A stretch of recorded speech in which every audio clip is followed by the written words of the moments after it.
영혼이 잠잠히 하나님만 바라며 나의 구원이 그에게서 낳는도다. 나의 영혼아 잠잠히 하나님만 바라라. 나의 소망이 저에게서 나는도다. 오직 주만이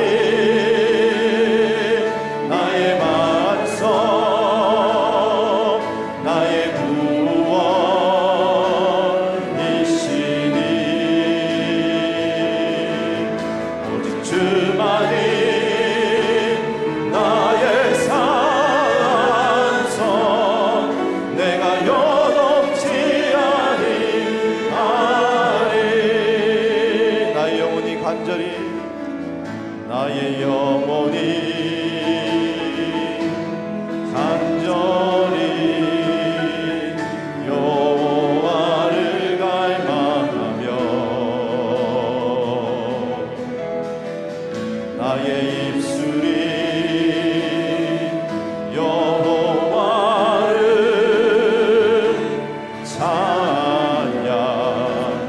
찬양하리. 나의 영혼이 즐거이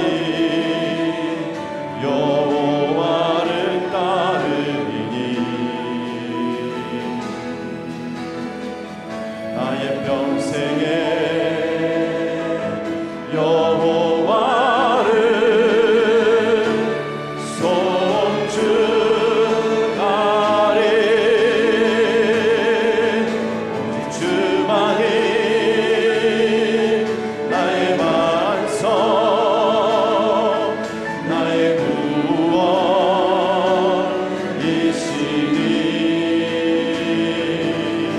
오직 주만이 나의 산성 내가 요동치 아니하리.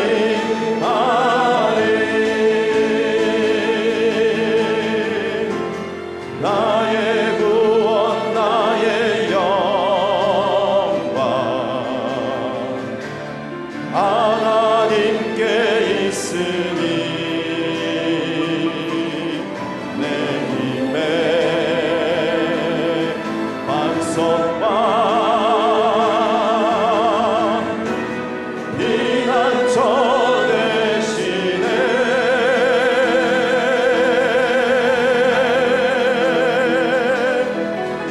오직 주만이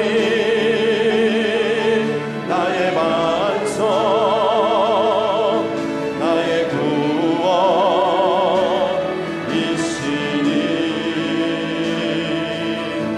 오직 주만이 나의 산성 내가 요동치 아니하리. 내가 요동치 아니하리. 내가 요동치 아니하리.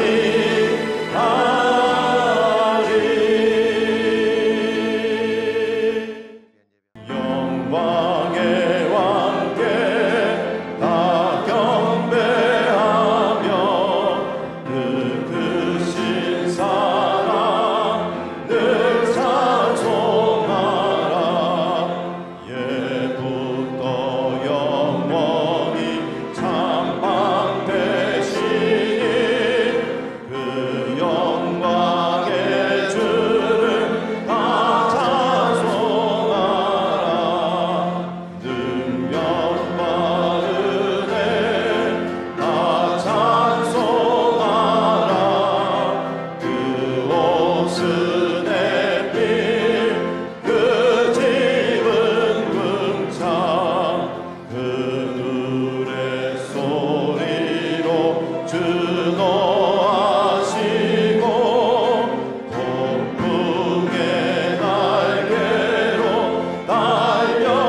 하나님이 하시는 일을 우리 인간이 다 이해할 수가 있을까요?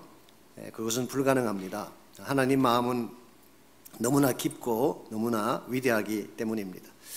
하나님은 우주 만물을 만드실 마음큼 크신 분인 동시에 우리의 작은 세포 하나까지도 다 들여다볼 정도로 섬세하신 분입니다. 이와 같은 하나님을 우리의 제한된 두뇌로 어떻게 다 이해할 수가 있겠습니까? 사실은 인간이 인간을 이해하는 것조차도 쉽지가 않습니다. 생각하는 각도도 다르고 내면에 담고 있는 속내가 다르기 때문입니다. 그래서 같이 살면서도 서로 오해하고 삐치고 하는 경우를 흔히 볼 수가 있죠. 특별히 여자분들의 마음, 이걸 헤아린다는 건 거의 불가능에 가깝습니다. 오묘하지 하다 못해서 좀 애매하기까지 한 때로는 이게 뭘 원하시는 건지 헤아릴 수가 없어가지고 항상 고통을 당했던 그런 경험들이 있기 때문에 참 이해할 수 없는 것이 사람의 마음이죠. 우리 인간의 마음도 이렇게 이야기가 쉽지 않고 어렵다고 한다면 하물며 하나님의 마음을 안다는 것은 진짜로 힘든 것입니다. 그래서 우리는 하나님의 마음, 하나님의 뜻이라고 하는 것은 이해의 대상이라기보다는 믿음의 대상인 것을 알아야 됩니다. 우리가 이해하고 따질 케이스가 아니라 믿음으로 억셉트해야 된다는 뜻입니다. 이것을 바로 알아야지 여러분이 깊은 신앙의 세계로 들어올 수가 있습니다. 하나님께서 하시는 일은 언제나 옳은 일이고 내가 다 이해하지 못할지라도 하나님이 행하시기 때문에 최선의 열매가 있을 것이다 믿고 억셉트 할 때 하나님은 지금까지 경험하지 못했던 새로운 차원의 축복을 허락해 주시는 것입니다. 그럼에도 불구하고 오늘 많은 사람들이 하나님의 일에 대해서 반문하고 따지는 경우를 봅니다. 특별히 자신이 납득할 수 없는 사건이나 어려운 상황이 벌어졌을 때 하나님께 질문을 던지죠. 때에 따라서는 대어들기도 하고 거부하기도 하는, 그러나 저는 이것이 굉장히 위험한 자세라고 생각합니다. 이것은 마치 바위에 우리 스스로 부딪히는 것과 같은 경우이기 때문에 우리만 상할 뿐이지 문제 해결에 전혀 도움이 되지 않기 때문에, 그러나 혹시 여러분 인생 가운데서도 납득할 수 없는 일이나 이해할 수 없는 일이 벌어졌을지라도 하나님이 준비하신 것이 최선이다 믿고 주님을 향해 나갈 수 있기를 바랍니다. 그때에 우리가 다 이해하지는 못해도 하나님이 우리 삶을 통해 준비하신 계획도 알게 되고 그 은혜와 능력 가운데서 바른 삶을 추구해 갈 수가 있는 것입니다. 이런 면에서 우리 신앙생활은 하나님의 행하심에 대해서 어떤 반응을 보이느냐, 이것이 우리 신앙생활의 성격을 결정하는 것입니다. 원망하며 반문하며 되어들 것인가, 아니면 하나님께서 행하신 일이기 때문에 억셉트하고 순복할 것인가. 제가 오래전에 소개해드렸던 우리 전주 예수병원의 닥터 크레인 박사님에 대한 스토리, 이분은 존스 홉킨스 의과대학을 졸업을 하고 젊은 나이에 한국에 오셔서 22년 동안 전주에 있는 예수병원에서 사역을 하신 남장로회 출신의 선교사님이십니다. 그분이 한국에 도착했을 때에 신사참배 거부 때문에 폐쇄되었던 그 병원을 다시 그분이 세우시고 한국 땅에 인턴 제도를 처음 도입하신 분이 그분이라고 하네요. 그리고 1949년도에는 9살짜리 여자아이의 그 배에서 1063개의 기생충이 있는 것을 발견을 하고 기생충 박멸 운동을 시작했던 분도 바로 이 닥터 크레인입니다. 이분이 사역을 하시다가 안식년을 맞이해서 미국에 왔을 때에 한 시골의 조그마한 교회를 안식년 기간 동안 섬길 기회가 있었습니다. 그때 그 교회 안에 교회를 섬기는 그야말로 신실된 집사님 한 분이 계셨는데, 이 집사님의 두 아들이 강에 나가서 이렇게 배를 타다가 그만 익사해서 세상을 떠나고 말았어요. 그리고 그날 밤에 설상가상으로 자신의 집에 불이 나서 집 전체가 전소가 되어지고 그 바람에 자기의 부인마저 세상을 떠나게 됐습니다. 닥터 크레인이 그 집에 도착해 보았을 때 잿더미가 된 그 집 앞에 세 구의 시신을 앞에 놓고 망연자실한 상태로 앉아있는 그분을 보고 이분이 무슨 말을 해야 될까 할 수 있는 말이 없었대요. 그래서 닥터 크레인이 다음과 같이 이야기를 했습니다. 집사님, 지금 당신에겐 두 가지 옵션이 있습니다. 첫째는 하나님을 원망하는 것입니다. 자녀를 지켜주지 못하고 가정을 지켜주지 못한 하나님에 대해서 마음껏 원망할 수 있는 이유가 충분히 있습니다. 그러나 또 한 가지 옵션은 이 모든 것에도 불구하고 믿음으로 하나님을 억셉트하고 찬양하는 것입니다. 그리고 한마디를 더 던졌어요. 믿음은 선택입니다. 원망하며 되어들 수도 있고 이 모든 것을 수용하며 찬양할 수도 있다는 사실. 이 말 끝에 그 집사님이 힘들지만 하나님을 믿음으로 억셉트하고 찬양하는 모습을 보고 감동스러웠다는 이야기를 우리 닥터 크레인 박사님이 적고 있습니다. 오늘 우리의 삶 속에도 이와 같은 극심한 케이스는 아니지만 납득할 수 없고 이해할 수 없는 상황이 찾아올 수가 있습니다.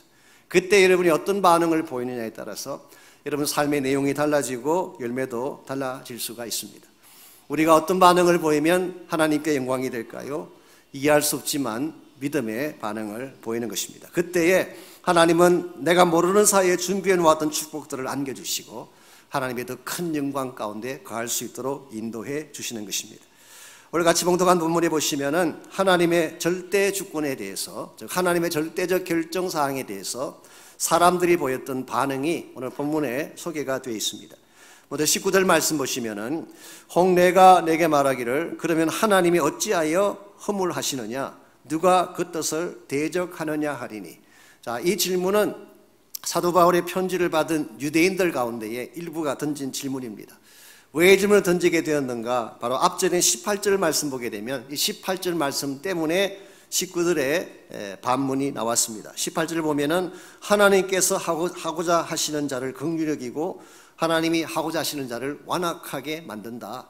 즉 하나님이 어떤 사람은 긍휼하게 여기고 어떤 사람은 완악하게 여기고 이 모든 것은 하나님이 결정하는 것이다 라고 하는 이 말씀에 대해서 이 편지를 받은 유대인 중에 그렇다면 하나님이 우리를 블레임할 수 없는 건 아니냐, 본인이 다 결정해 놓으시고 행하는 것인데 우리 보고 어쩌란 말이냐, 이와 같은 반문이 가능했던 것입니다. 그러나 이와 같이 하나님의 하시는 일에 대해서 대어들고 반문하는 것은 대단히 위험합니다. 첫 번째 이유는 자기 자신이 피조물이기 때문에 그렇습니다. 내가 누구인가를 바로 안다면 하나님에 대해서 이런 반문을 할 수가 없습니다. 20절 보시면은 바울이 이렇게 말합니다. 이 사람아 내가 누구이기에 감히 하나님께 반문하느냐, 지음을 받은 물건이 지은 자에게 어찌 나를 이같이 만들었느냐 말할 수가 있겠느냐. 감히 너가 누구이기에 하나님께 대어도느냐, 그렇게 지적을 했어요. 여기서 내가 누구이기에 라는 이 표현은 뭘 지적하는 것일까요? 너는 피조물이라 그런 뜻이에요. 우리를 만드신 분이 하나님이신데 피조물의 위치에는 우리가 감히 나를 만든 자에 대해서 이러쿵 저러쿵 할 수가 없다라고 하는 바울의 지적이죠. 오늘 여러분과 제가 내가 누구인지를 정확하게 알면 하나님이 하시는 일에 대해서 감히 대항하거나 대어들 수가 없습니다.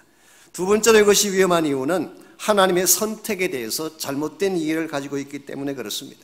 우리는 하나님이 선택했다 그러면 하나님께서 자기 마음대로 구원할 사람 따로 뽑으시고 버릴 사람 따로 뽑으셔서 마치 하나님이 어떤 프로그램을 만드시듯이 그렇게 했다고 생각하기 쉬운데 오늘 본문을 자세히 보면 하나님의 선택은 그런 뜻이 아닙니다.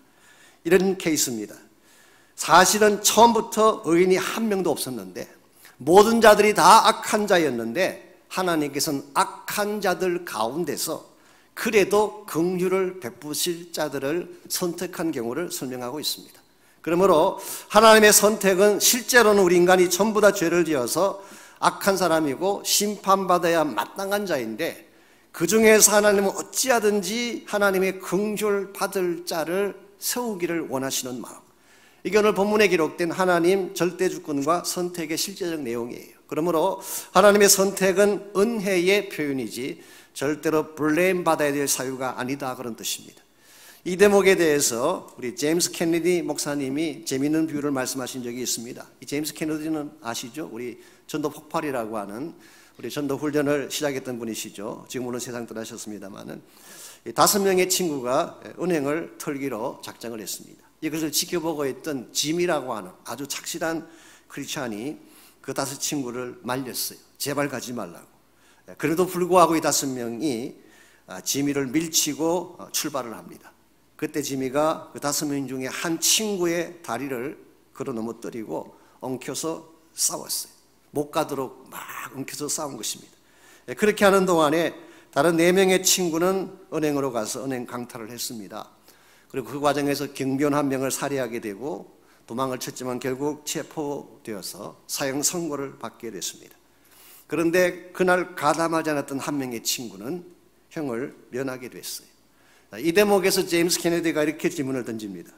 이 4명의 친구들은 누구 때문에 사형을 받게 됐을까요? 당연히 그들이 행한 범죄 때문입니다. 그들이 은행을 털었고 사람을 죽였기 때문에 사형 집행을 당한 것입니다. 자, 그렇다면 나머지 한 친구, 아무런 형벌도 받지 않았던 그 친구는 왜 형벌을 받지 않았을까요? 착해서였을까요? 아닙니다. 둘 다 똑같이 범죄를 저지르려고 작정했던 악인이었어요. 그랬는데 짐이라고 하는 사람의 강력한 제재 때문에 이 일을 행하지 못해서 형을 면한 것뿐이지 사실은 그 형 받지 아니한 사람도 실제로는 악한 자임에는 틀림이 없었어요. 이것을 제임스 케네디는 긍휼이라고 불렀습니다. 원칙대로 따진다면 똑같이 형벌을 받아야 되는데 어떤 자들에게는 그 형벌을 받지 않도록 면제시켜 주는 것을 mercy, 긍휼이라고 말하는 것입니다. 그래서 긍휼이라고 하는 것은 내가 마땅히 받아야 할 것을 받지 않는 경우에 긍휼이라고 표현하고, 동일한 내용이지만 은혜라고 하는 것은 반대입니다. 내가 받을 자격이 되지 않는 것을 받는 경우를 은혜라고 말하는 것입니다. 오늘 본문에서 사도 바울이 말하는 하나님의 선택, 하나님의 절대 주권은 이와 같은 케이스인 것입니다. 이것은 숙명론도 아니고 하나님의 프로그램을 짜서 누구는 구원하고 누구는 버리는 이와 같은 케이스가 아니라, 실제는 전부 다 죽을 수밖에 없는 죄인이었는데 어떻게 하든지 그 중에 하나님이 긍휼을 베푸시고 건져내시려고 하는 하나님의 의지와 은혜적 결정을 오늘 성경은 하나님의 절대 주권이라고 표현하고 있습니다. 여러분과 제가 이 사실을 바로 알고 하나님께서 어떠한 결정을 내리시든 하나님의 결정 앞에 마음의 문을 열고 이것을 억셉트하면 여러분이 하나님이 준비하신 복을 받게 되는 것입니다. 그러나 만일의 경우에 이것을 따지고 반문함으로써 리젝트하게 되면 하나님이 아무리 귀한 것을 준비해 놓으셨을지라도 여러분과는 아무 상관이 없게 됩니다. 이런 면에서 오늘 우리가 하나님의 이 절대적인 결정 앞에 어떤 자세를 취할 것인가, 만일 우리가 이해하지 못할지라도 하나님의 결정을 믿음으로 수용한다면 과연 하나님은 어떤 복을 우리에게 안겨주실까요? 오늘 주신 본문에 보시면은 하나님의 절대적 주권이 과연 무엇을 위한 것인가 라고 하는 것이 오늘 본문에 잘 기록되어 있습니다. 최소한 3가지 축복을 주시기 위해서 하나님은 지금도 주권을 행사하고 계십니다. 제일 첫 번째가 새 창조의 축복을 주기 위함입니다. 하나님께서 절대 주권을 가지고 우리를 택하시는 것은 우리 모두를 재창조하시기 위해 하나님은 지금도 주권적인 일을 행하고 계십니다. 21절 말씀 보시면은 21절, 토기장이가 진흙 한 덩어리로 하나는 귀히 설 그릇을 하나는 천이 설 그릇을 만들 고난이 없겠느냐라고 반문을 했어요. 이 말씀은 사실은 구약 성경 예레미야 18장 1절에서 4절 말씀을 백그라운드로 오늘 이 말씀을 적은 것입니다. 소위 말해서 토기장이의 비유라고 부르는, 그는 토기장이요 우리는 진흙, 우리 찬양 가사도 나오잖아요. He is a potter, we are the clay. 그 찬양 가사가 여기서 나왔습니다만은 하나님이 우리의 토기장이가 되시고 우리는 진흙에 불과하다. 이게 그 유명한 토기장이의 비유입니다. 예레미야 18장에 보게 되면 한 분 하나님께서 예레미야에게 토기장의 집으로 내려가서 그릇 만드는 모습을 지켜보라고 했습니다. 가보았더니 농로 위에, 휠 위에 진흙을 올려놓고 그릇을 만드는데, 그릇을 만드는 과정에서 그릇이 터지고 말았어요. 즉 깨어지고 망가지고 만 것입니다. 일반적으로 그릇이 망가지게 되면 어떻게 하는 것이 상식인가요? 내어 버리는 것이 상식입니다. 그런데 토기장에는 그것을 내어버리지 않고 다시 빚어서 새로운 그릇을 만들었다. 그게 예레미야 18장 4절의 말씀이에요.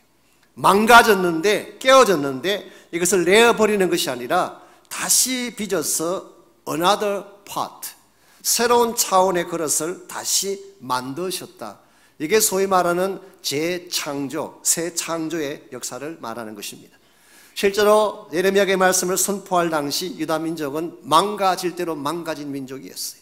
죄악으로 말미암아 완전히 깨어지고 부서진 민족, 그러므로 하나님이 마땅히 버려야 당연한 민족인데 하나님께서는 예레미야를 통하여서 내가 다시 너희들을 빚어서 새롭게 만들어 주겠다라는 메시지를 주셨고, 오늘 사도 바울은 그 말씀을 본문에 그대로 인용함으로써 오늘 여러분과 저에게도 동일한 선포를 행하고 계십니다. 우리 모두는 깨어진 그릇이었어요. 망가진 그릇이었어요. 우리 자체를 바라본다면은 다시 쓸만한 가치가 전무한 그런 케이스였는데 하나님은 이와 같은 우리를 하나님의 절대적 능력의 손으로 빚어내셔서 존귀한 베슬, 너무나 귀하고 아름다운 새로운 작품으로 만들어 주신 것, 이게 성경이 말하고 있는 은혜의 내용입니다. 사도 바울은 에베소서 2장 10절에서 이것을 우리는 그가 만드신 바라 그렇게 표현했어요. We are his workmanship. 그분이 만드신 좋은 작품. New Living Translation, we are his masterpiece. 우리는 그의 걸작품이다 그렇게 번역했어요. 헬라어 원문을 보게 되면 poema라고 하는 유명한 단어가 사용됐습니다. 여기서 나온 영어가 poem, P-O-E-M, poem이라고 하는 단어가 나오죠. 시라고 하는 단어, 노래라고 하는 단어가 여기서 나왔습니다. 그러므로 외형상 보게 되면 망가지고 깨어지고 부서진 존재이지만 예수 그리스도 안에서 하나님이 다시 빚어내셔서 우리를 시가 되게 하신 거예요. 노래가 되게 하신 거예요. 이걸 생각해 보면 여러분과 제가 보통 사람들이 아니에요. 우리는 가끔 우리의 외형을 보고 외모를 보고 우리의 외적인 조건을 보고 우리 자신을 너무 과소평가하고 너무 비참하게 평가할 때가 많이 있습니다만은, 하나님은 여러분 한 분 한 분이 시래요. 노래래요. 너무나 아름다운 노래처럼 귀한 분들. 여러분 이 사실을 인식을 해야지 크리스찬 삶을 건강하게 바르게 살아갈 수가 있습니다. 페니 크로스비라고 하는 분은 태어난 6개월 만에 앞을 보지 못한 시각장애자가 됐습니다. 정말 답답하고 어려운 삶을 사는 존재가 됐죠. 그럼에도 불구하고 그분은 일평생 동안 8,000개의 찬송시를 적었어요. 오늘 건강한 사람들이 한 편의 시도 적지 못하는데 시각장애자가 8,000개의 시를 적었다는 사실, 경이롭지 않습니까?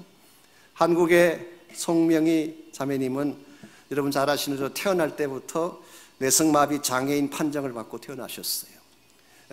몸을 움직이지 못하고 지금도 다니실 때마다 고통 가운데 얼굴 표정 하나, 몸짓 하나 제대로 할 수 없는 그런 어려운 처지에 있는 분이 되셨어요.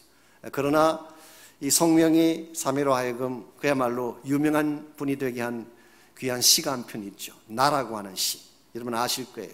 이게 그걸 붙여서 나중에 우리가 찬송으로 많이 불렀습니다마는, 나 남이 가진 재물 없으나, 나 남이 가진 지식 없으나, 나 남이 가진 건강 없으나, 나 남이 없는 것 있으니, 나 남이 못 본 것 보았고, 나 남이 듣지 못한 음성 들었고, 나 남이 받지 못한 사랑 받았고, 나 남이 모르는 것 깨달았네. 그리고 그 다음 구절이 참으로 중요합니다. 공평하신 하나님이, 공평하신 하나님이. 여러분 이게 이해가 되세요? 온 전신이 다 불구자가 되어지고 평생 동안 비틀림 가운데 고통 가운데 살아온 한 자매가 하나님이 공평하시대요. 우리는 많은 것을 가지고 있으면서 정말 많은 좋은 조건 속에 살면서도 우리는 하나님이 unfair하다고, 하나님이 불공평하다고 원망할 때가 참 많은데, 모든 것을 다 잃어버린 평생을 고통 가운데 살아왔던 이분은 하나님이 공평하시대요. 어디서 이런 고백이 나올 수 있을까요?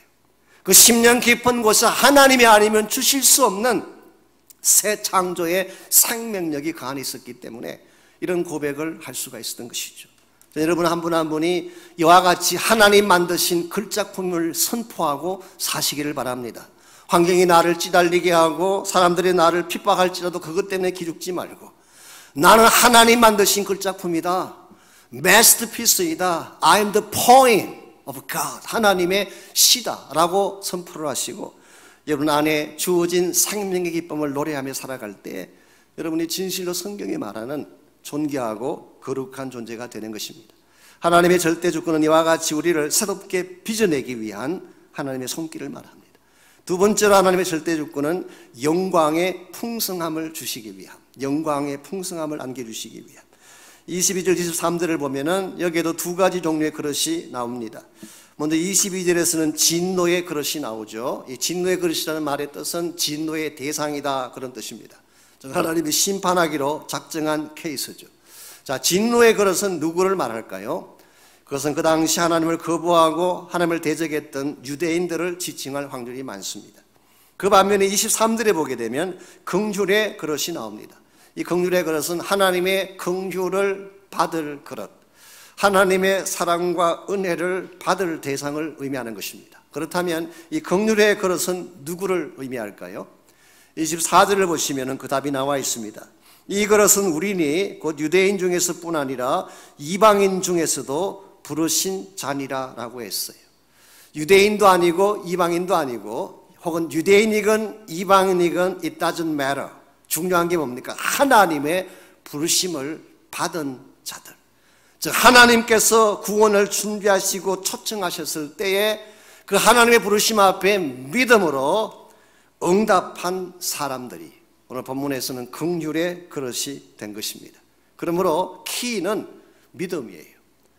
내가 어떻게 만들어졌느냐, 내가 어느 가정에 태어났느냐, 이게 중요한 것이 아니라 내 안에 하나님의 부르심 앞에 yes sir 할 수 있는 믿음, 이게 더 중요한 키가 되는 것입니다. 한 가지 오늘 본문에서 주목할 사실은요, 22절을 보시면은 even 진노의 그릇에 대하여도 하나님은 오래 참으시고 관용하신다는 표현이 나옵니다. 진노의 그릇이라고 하는 것은 지금 당장 심판해서 지옥을 보내야 될 사람인데, 그들의 지금까지 범했던 죄악과 잘못을 생각하면 지금이라도 당장 처리해야 될 그런 대상인데, 하나님은 even 그런 자들에 대해서도 오래 참으시고 기다리신다고 말씀하고 있습니다. 우리는 여기서 분명히 확인할 수가 있습니다. 하나님의 선택은 우리를 버리기 위한 선택이 아니에요. 누구는 택하고 누구는 지옥 보내기 위한 선택이 아니라 하나님의 인텐션은 우리 모두가 다 구원받는 거예요. 우리 모두가 하늘나라 백성 되는 것입니다. 우리 모두가 다 행복자가 되고 하나님 나라의 영광을 누리는 것이 하나님의 계획이고 하나님의 인텐션이에요. 그런데 만일 이와 같은 하나님의 인텐션에 대해서, 하나님의 부르심에 대해서 끝까지 거부하고 노하면 할 수 없어요. 우린 진노의 그릇으로 버림받게 되는 것입니다. 그러나 반대로 내 마음의 문을 열고 하나님이 준비하신 구원의 축복 앞에 믿음으로 순종하며 나가게 되면 하나님이 예비하신 긍휼이 우리 안에 부어지게 되고 우리는 풍성한 복을 누릴 수가 있다, 그런 뜻이에요. 그래서 이와 같이 긍휼의 그릇이 된 자들에게는 영광의 풍성함을 주실 것이다.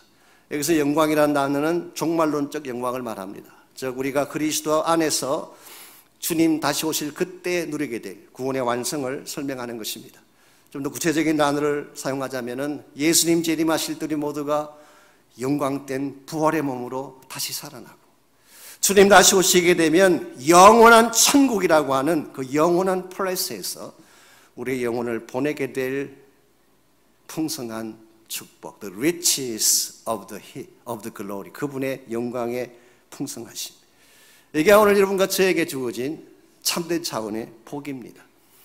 여러분이 이 사실을 확인하고 내가 그리스도 안에서 이와 같이 종말론적인 하늘나라와 부활의 영광이 나의 것이라는 것을 분명히 알 때, 여러분 이 땅의 행복과 불행에 연연하지 않고 살아갈 수가 있어요.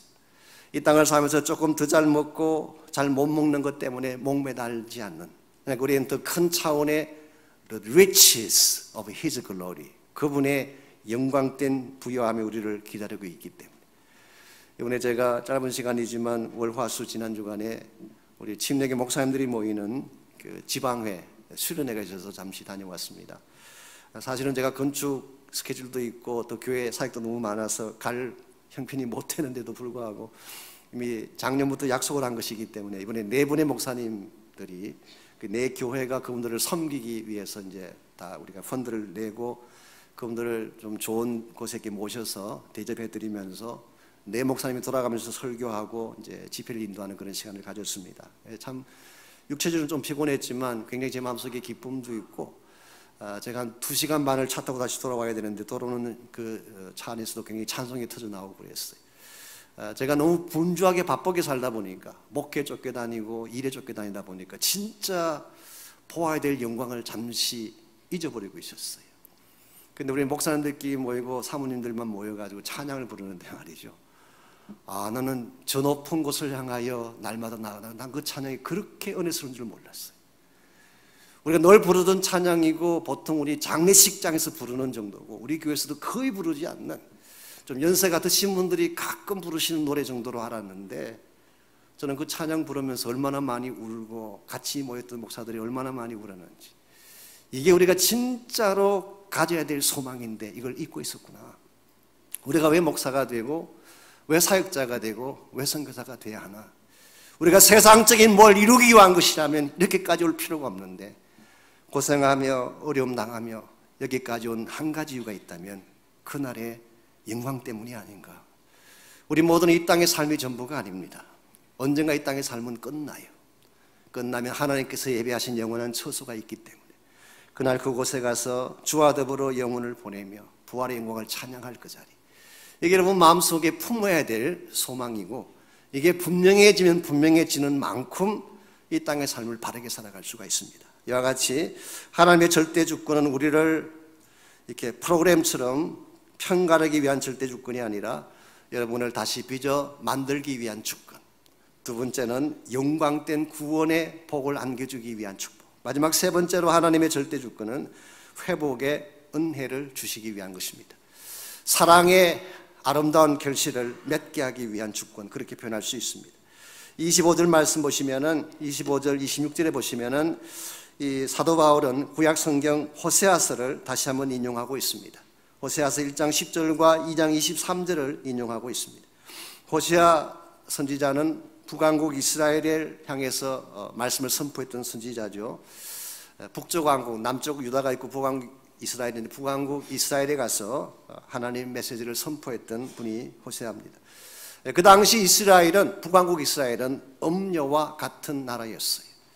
하나님을 버리고 바알과 아세라 우상을 섬기고 그들의 모든 삶의 현실 자체가 음란으로 꽉 차 있는 그런 시기가 호세아가 말씀을 선포하던 시기였습니다. 이와 같은 때에 하나님이 호세아를 부른 후에 호세아의 가정과 삶을 통해서 하나님의 메시지를 전파하기를 원하셨어요. 하나님은 호세아를 하나님의 종으로 부른 후에 고멜이라고 하는 한 여자를 아내로 취하겠습니다. 그런데 이분의 문제가 뭐냐고 하면 이분은 평범한 여자가 아니라 성경 표현에 보면은 음란한 여자라고 되어 있어요. 아마도 화류계에 있든지 아니면은 자기 마음대로 쾌락을 추구하며 살았던 그런 케이스든지 아마 그런 분인 것 같습니다. 하필이면 하나님의 거룩한 선지자의 가정에 이런 부인을 데려오게 한 이유가 뭘까? 사실 납득하기가 쉽지 않죠. 이 부인이 들어와서 세 자녀를 낳았습니다. 두 아들을 낳고 딸을 낳았어요. 그랬으면 이제 좀 착실하게 행복하게 잘 살아야 되지 않겠습니까? 그런데 고멜이 또 집을 뛰쳐나가고 말았어요. 옛날 생활로 돌아간 것입니다. 이 대목에서 어떤 사모님 한 분이 재미있는 이야기 하신 걸 제가 들은 적이 있습니다. 본인은 이 고멜의 처지가 이해가 된대요. 한편으로는. 왜 그러냐? 처녀 시절에 마음대로 놀던 여자가 정말 하고 싶은 건 마음대로 하던 여자분이 목사와 결혼을 했어. 그 이후부터 갑자기 산모가 되고 나니까 옷을 제대로 입을 수가 있나? 가고 싶은 데를 마음대로 갈 수가 있나? 하고 싶은 말을 제대로 할 수, 항상 조신하게 행동해야 되고 신방 갈 때는 조심조심해야 되고 주로 기도하고 말씀 보고 묵상하는 이런 생활만 주로 해야 되니 이게 어떻게 고멜이 견딜 수가 있었겠느냐. 그래서 한 3, 4년 아기 셋 낳을 때까지 버틴 것도 장한일이다. 3년 정도 그때는 도저히 견딜 수가 없어서 다시 뛰쳐나간 케이스. 아마 사모님 입장에서 재미있게 설명을 한 케이스인 것 같긴 합니다만은 여기서 핵심 포인트가 뭔지 아십니까?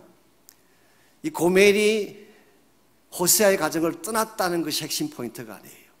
떠난 후에 다시 데려왔다는 것이 더 중요한 포인트예요. 하나님이 특별한 은총을 주시기 위해서 고멜을 데려왔는데 그리고 좋은 가정을 허락해 주었는데 하나님의 사랑을 저버리고 떠나갔어요. 그러면 버려야 되지 않겠습니까? 배은망덕하다고 쳐내야 되지 않겠습니까? 그런데 떠나간 그 여인을 다시 데려오게 하신 하나님. 저는 그렇게 생각합니다. 또 나갔으면 또 데려왔을 거예요. 또 나갔으면 또 데려왔을 거예요. 이게 하나님 사랑의 특징이에요. 한 번 사랑했으면 무엇을 행하든 어떤 상태가 되든 놓을 수 없는 하나님 사랑의 특징. 한 번 사랑했으면 끝까지 사랑하시는 하나님의 절대성을 호세아서가 우리에게 소개하고 있는 것입니다. 하나님 이와 같은 사랑으로 여러분과 저를 향해 다가오십니다. 그리고 오늘 말씀 25절 26절에 기록된 것처럼 내 백성 아닌 자를 내 백성 삼아 주리라. 여기 하나님 사랑의 포괄성을 발견하게 인클루시브한 하나님, 익스클루시브한 것이 아니라 인클루시브한 하나님은 이방인들이나 유대인이나 상관하지 않고 모든 자들을 나의 피플로 삼으시는 하나님. 사랑하지 아니한 자를 사랑한 자라 부르는 사랑, 즉 사랑할 가치가 없는 자에게 unconditionally 사랑하시는 하나님. 26절 너희는 내 백성이 아니라고 한 그곳에서, 이게 바로 팔레스타인 지방을 말합니다. 이스라엘 민족이 하나님을 거부하고 우상을 세우고 바알과 아세라 목상을 세우고 하나님의 가슴을 아프게 했던 바로 그곳에서 그들을 다시 살아계신 하나님의 아들이라 일컫게 하리라. 여기에 하나님의 은혜가 있고 치유의 회복이 표현되고 있는 것을 보게 됩니다. 이스라엘 민족은 깨어지되 그냥 깨어진 정도가 아니라 산산조각이 났어요. 깨어지고 부서지고 그야말로 어디를 보아도 온전한 것이 없는 이스라엘 민족. 근데 하나님은 그 민족마저도 다시 나의 아들이라고 회복시켜 주시고 하나님의 품 안에 살도록 하시는 것. 하나님 이걸 위해서 지금도 그분의 절대적 주권과 능력을 가지고 일하고 계신다고 하는 뜻입니다. 우리 가운데 완벽한 사람이 혹시 있을까요? 우리 가운데 인격적으로, 심령적으로 우리 삶의 내용 자체가 완벽하다고 말할 자가 과연 있을까요? 저는 아무도 없다고 생각합니다. 우리 모두에게는 다 모난 부분이 있어요. 우리 모두에게는 깨어진 부분이 있어요. 우리 모두에게는 금간 부분이 있습니다. 근데 하나님은 모난 그 부분을 깎아내어 주세요. 우리의 교만한 마음이나 우리의 막 나가려는 마음들을 하나님이 깎아주세요. 깨어지고 부서진 실패하고 상처난 부위들은 하나님이 치유해 주세요. 심지어는 금이 갔기 때문에 나도 인식하지 못하고 주변 사람도 보지 못하지만 나만이 가지고 있는 깊은 상처의 골까지도 하나님은 만지시고 치유해 주셔서 마침내 나의 자녀가 되게 하시는 것. 이게 바로 하나님이 지금도 행하시는 일입니다. 하나님은 절대 주권을 가졌다고 말씀드렸는데 하나님의 절대 주권은 쉽게 표현하면 절대 사랑이었어요. 하나님의 절대 주권은 우리가 어떤 케이스든지 반드시 우리를 건져내어서 다시 회복시키시는 하나님의 절대 능력을 의미하는 것입니다.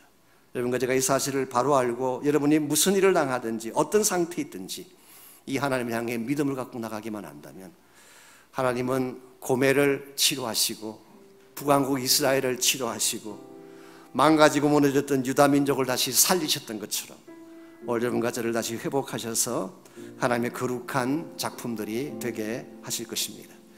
혹시 여러분 인생 가운데 납득할 수 없는 고난이나 아픔이 찾아온 분이 혹시 있다면 하나님을 원망하거나 반문하기보다 하나님의 절대성을 신뢰하고 하나님이 내가 모르는 비밀스러운 복을 준비하시고 나에게 이와 같은 고통을 주는구나 생각하고 믿음으로 억셉트하고 감사하는 여러분 되시기를 바랍니다. 그러면 하나님이 실제로 여러분의 인생을 그렇게 축복하셔서 그 영광 가운데 거하게 하실 것이기 때문에 혹시 여러분 가운데 여러분이 당하고 있는 아픔이 너무 깊어서 여러분이 겪고 있는 고통의 현장이 너무 아파서 혼자 힘으로 도저히 해결할 수 없다고 생각하는 분이 혹시 계신다면 역시 여러분을 절대적 사랑과 능력으로 품으실 하나님 향해 나오시기 바랍니다. 우리 주는 위대하며 능력이 많으시도다. 그의 지혜 무궁하며 인자는 영원하도다. 상한 자를 고치시며 상처를 싸매시도다. 별들의 수를 세시며 이름을 붙이셨도다. 그가 구름으로 하늘을 덮으시며 땅을 위하여 비 준비하시니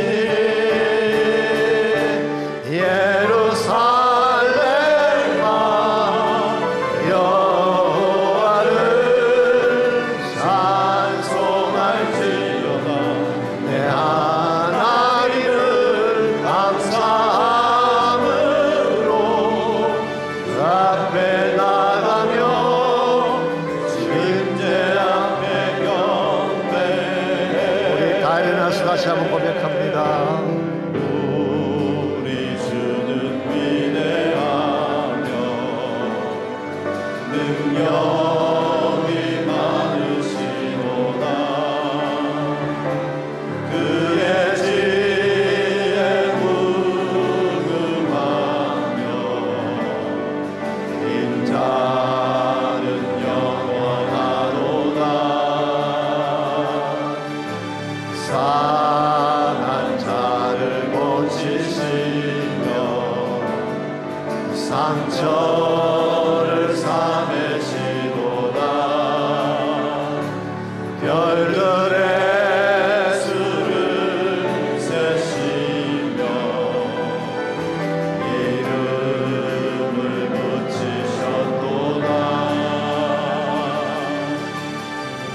그가 구름으로 하늘을 덮으시며 땅을 위하여 비 준비하시니 예루살렘아 예루살렘아 여호와를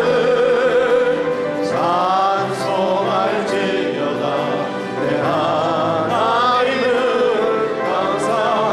감사함으로 그 앞에 나가며 주님께 앞에 경배해. 온 열방이여 온 열방이여 여호와를 찬송할지어다. 내 하나님을